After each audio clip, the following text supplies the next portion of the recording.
Tetapi orang ini tidak berbuat sesuatu yang salah. Lalu ia berkata kepada Yesus, ingatlah aku apabila engkau datang sebagai Raja.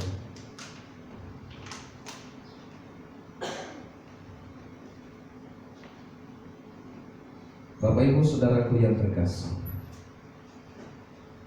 hal yang kedua, ada jaminan keselamatan.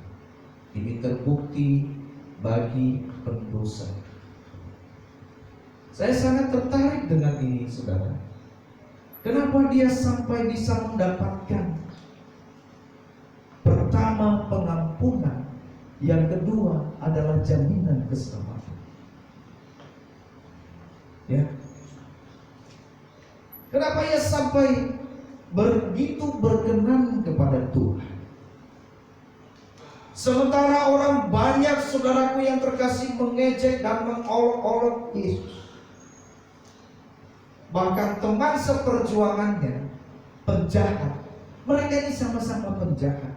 Teman seperjuangannya menghina Yesus. Tetapi ia berkata begini, tidakkah engkau takut? Ya, juga tidak kepada Allah, sedangkan kita menerima hukuman yang sama.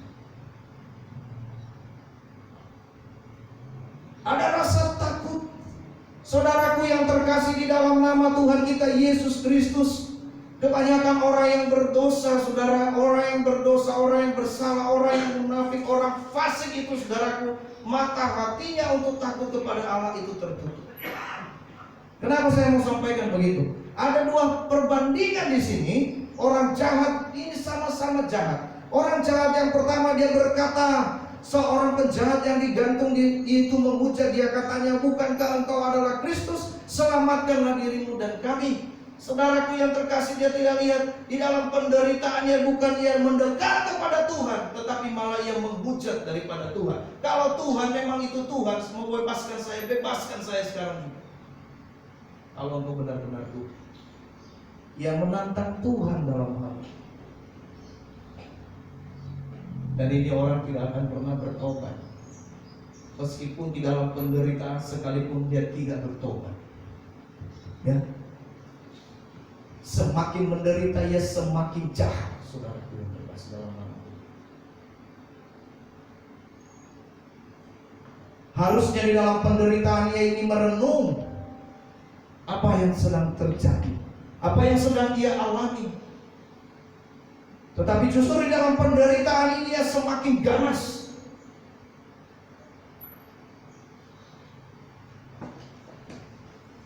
Ia menghujat Tuhan. Ia berkata, kalau bukankah engkau Mesias, selamatkanlah dirimu. Yang dia pikirkan adalah diri sendiri.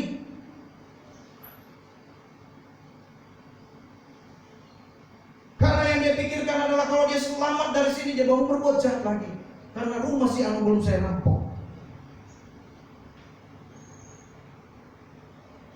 Karena si anu belum saya kerjain. Karena si anu belum saya bunuh. Karena saya masih belum balas dendam. Ini yang dia pikirkan. Pikirkan diri sendiri. Saudaraku yang terkasih dalam nama Tuhan kita Yesus Kristus, adakah kita memikirkan kehidupan kita sendiri?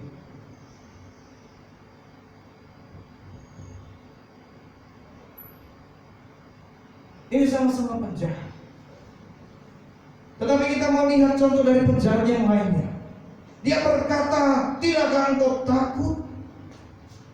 Tidak juga kepada Allah. Sementara kita menerima hukuman yang setimpal, yang sama.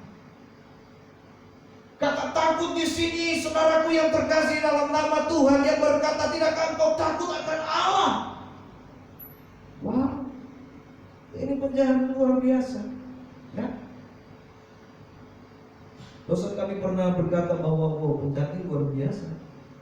Seolah-olah penjahat ini pernah sekolah teologi, ya.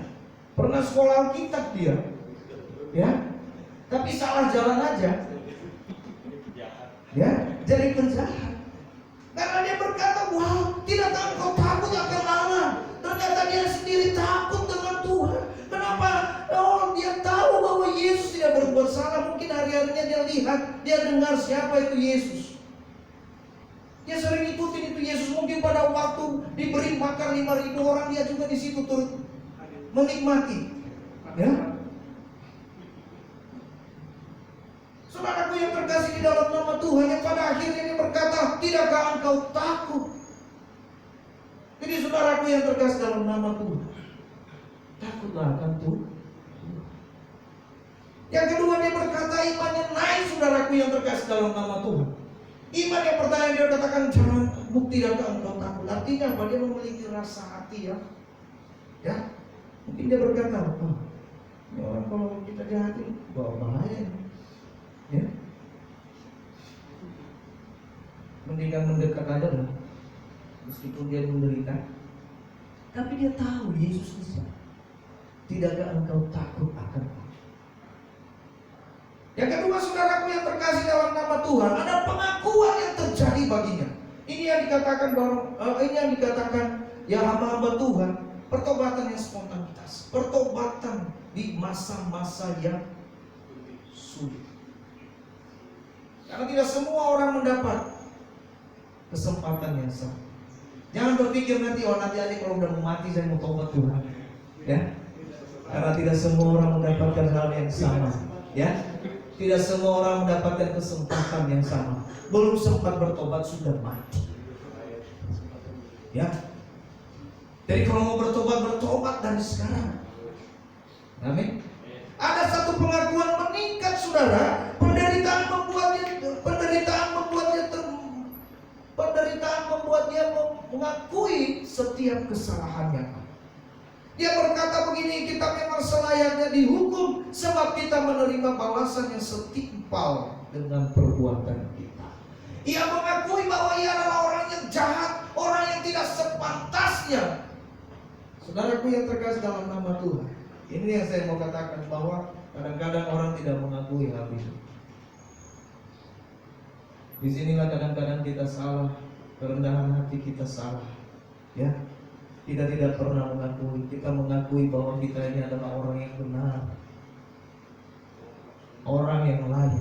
Tetapi di sini dia berkata, di sini kita bisa belajar bagaimana kita bisa berkenan kepada Tuhan, bagaimana kita berkenan sehingga keselamatan itu terjadi dalam hidup kita. Saudaraku yang terkasih dalam nama Tuhan, dia berkata, tetapi kita memang selayaknya dihukum sebab kita menerima balasannya setimpal dengan perbuatan kita. Artinya memang sudah pantas dia dihukum, sudah selayaknya dia dihukum. Ia tidak berontak, karena apa? Memang sudah salah. Ya kalau sudah salah, ya sudah salah. Datang kepada Tuhan, akui. Ada? Dan yang ketiga, saudaraku yang terkasih, penjahat yang satu ini, ya, di dalam penderitaan itu membuat imannya semakin naik. Dia berkata begini kepada Tuhan. Lalu dia berkata, Yesus, ingatlah aku. Ingatlah aku.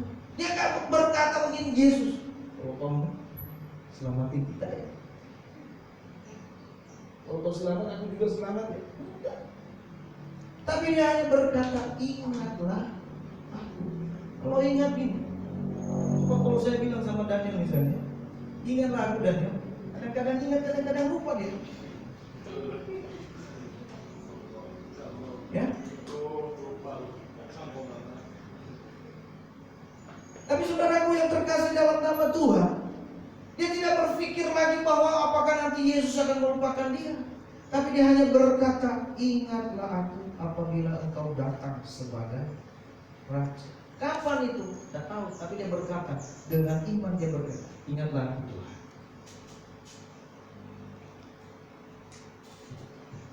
Ingatlah aku Tuhan. Saudaraku yang terkasih dalam nama Tuhan, ini adalah satu kata yang sangat luar biasa. Ya, menandakan Tuhan mungkin sampai berkata iman seperti ini tidak kudapatkan di dunia. Adakah iman seperti ini kudapatkan di dunia ketika aku kembali? ingatlah aku.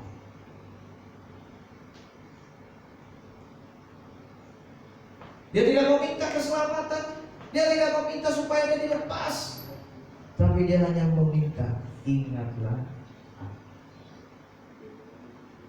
Ya pasal, dia tahu bahwa itu Yesus, itu adalah Allah.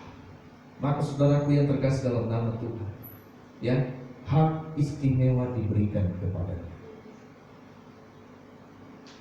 Hak yang istimewa itu diberi kepadanya. Kata Yesus kepadanya, aku berkata kepadamu, sesungguhnya hari ini, ya, hari ini juga engkau akan ada bersama-sama aku di dalam Firdaus.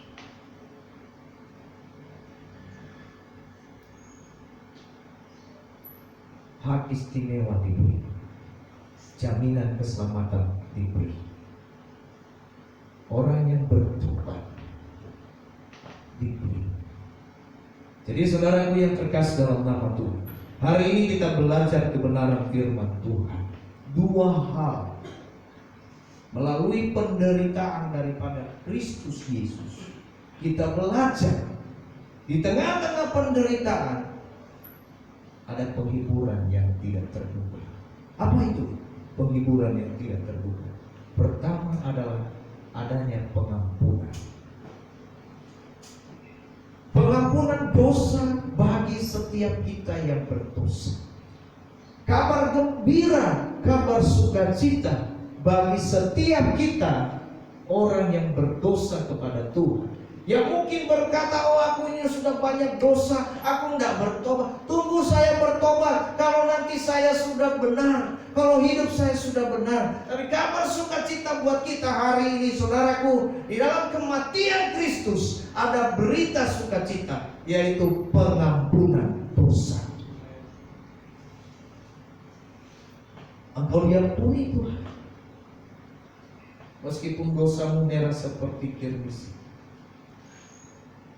akan putih seperti salju. Meskipun dosamu merah seperti ambu semua, akan putih seperti bulu domba. Saudaraku yang terkasih dalam nama Tuhan, mari kita yang berdosa ini, kita mau datang kepada Tuhan. Karena Tuhan kita sudah memberi kita pengampunan. Berita yang kedua, saudaraku yang terkasih dalam nama Tuhan, penghiburan yang tidak terduga adalah jaminan keselamatan. Ketika engkau percaya kepada Tuhan, engkau mengakui seluruh kehidupanmu dengan kerendahan hati di hadapan Tuhan, saudaraku yang terkasih dalam nama Tuhan, engkau bertobat, engkau percaya, maka jaminannya engkau akan diberi hak istimewa. Hak istimewanya engkau mendapat jaminan hidup yang kekal. Amin.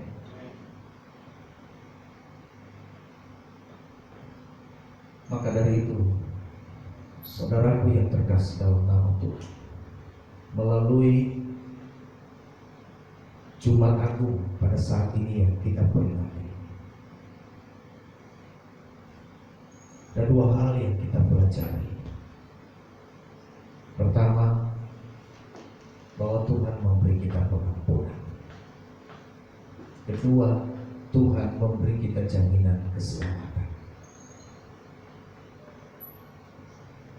Jadi melalui Jumat Agung ini Tuhan mau sampaikan buat kita, jangan khawatir akan hidup, jangan khawatir akan apa yang engkau alami, jangan khawatir akan penderitaan yang sedang terjadi.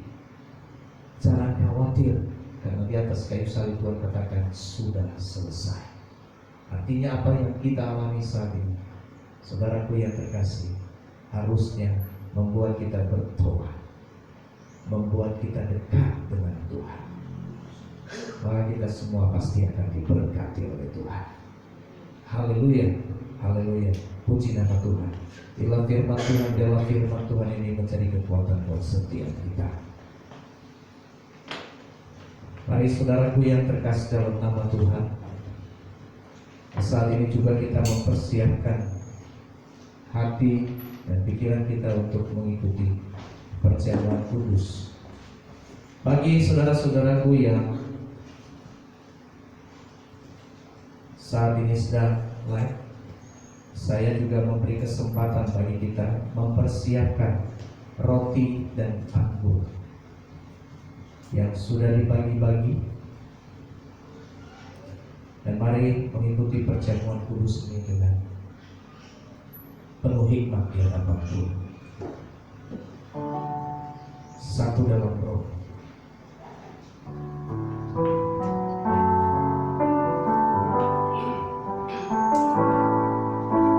Satu dalam roh, satu dalam firman-Mu, satu dalam kasih-Mu, kasih Tuhan, tubuh dan darah-Mu yang menyatukan aku dengan Tuhan di surga, Yesus Kristus. Kusiapkan hatiku, rendahkan diri, ampuni saudaraku dengan kasih. Perjamuan kudus-Mu, satukan aku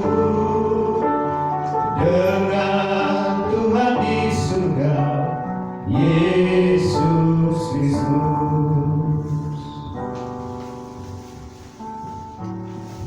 Mari saudara yang terkasih di dalam nama Tuhan, siapkan hatimu dan juga siapkan anggur dan rotimu. Kita akan memulai perjamuan kudus ini. Gereja kita menganut dua sakramen, yaitu pertama-tama adalah baptisan kudus, dan yang kedua adalah perjamuan kudus. Itulah sebabnya mari kita menjalankan perjamuan kudus ini dengan penuh hikmat dan penuh hormat di hadapan Tuhan.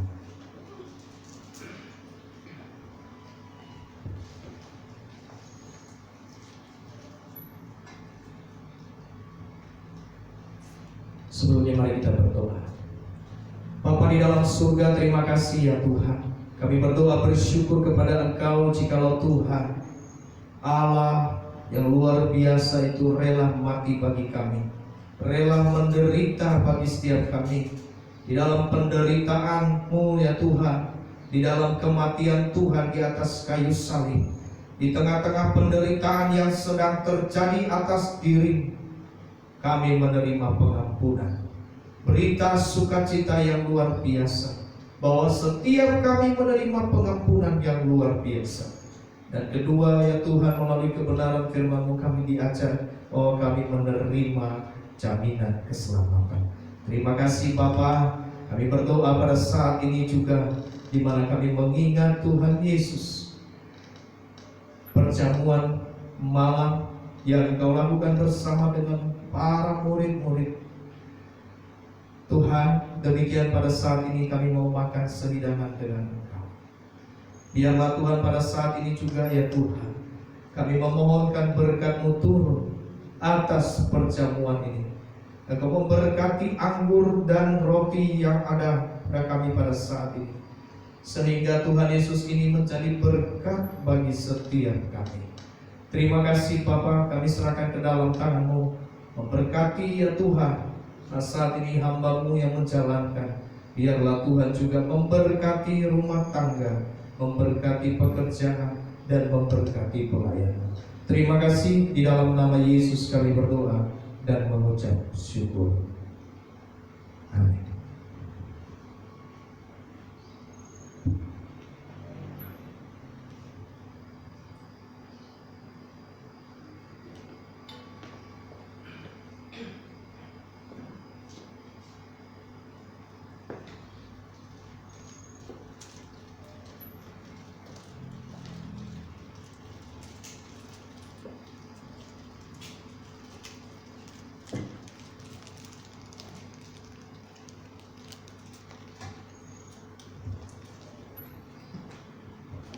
Saudara yang terkasih, saya beri waktu bagi kita untuk boleh buka.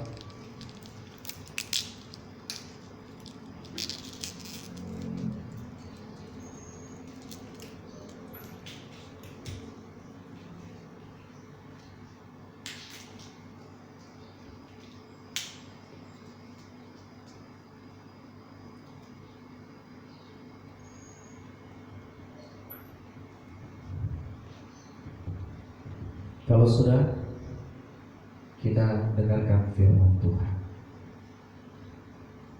Sebab itu siapa yang menyangka bahwa ia teguh berdiri, hati-hatilah supaya ia jangan jatuh.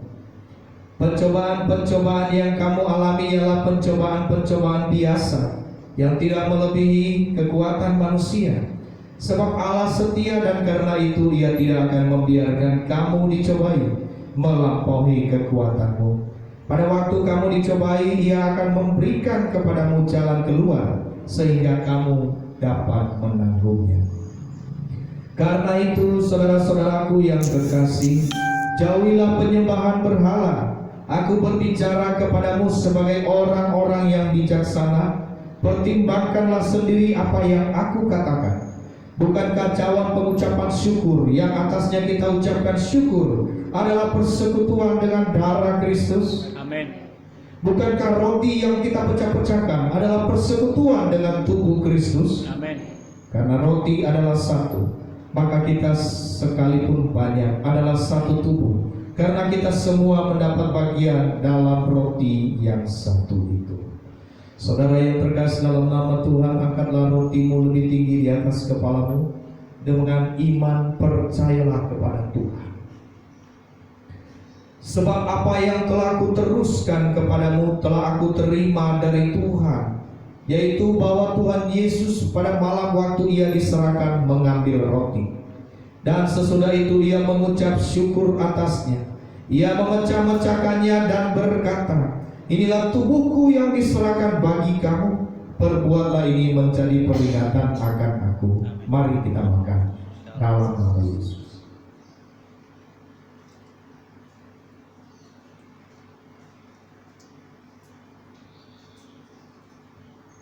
Haleluya. Haleluya.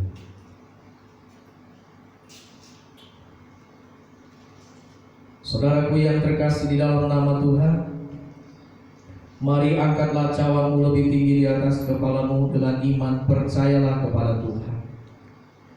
Demikian juga Ia mengambil cawan sesudah makan lalu berkata, "Cawan ini adalah perjanjian baru yang dimateraikan oleh darahku.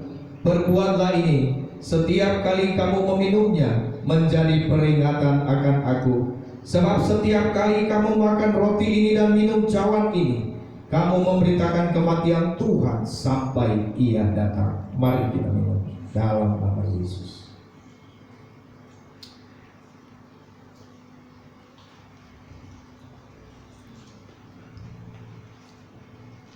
Haleluya. Mari kita mau bersyukur kepada Tuhan. Haleluya. Haleluya. Kami bersyukur. Haleluya. Haleluya. Bagi anak domba. Haleluya. Haleluya. Darahnya menyembuhkan setiap lidah, suku bangsa, semua makhluk dan pulau. Berikan glory, berikan hormat, beri pujian bagi anak domba.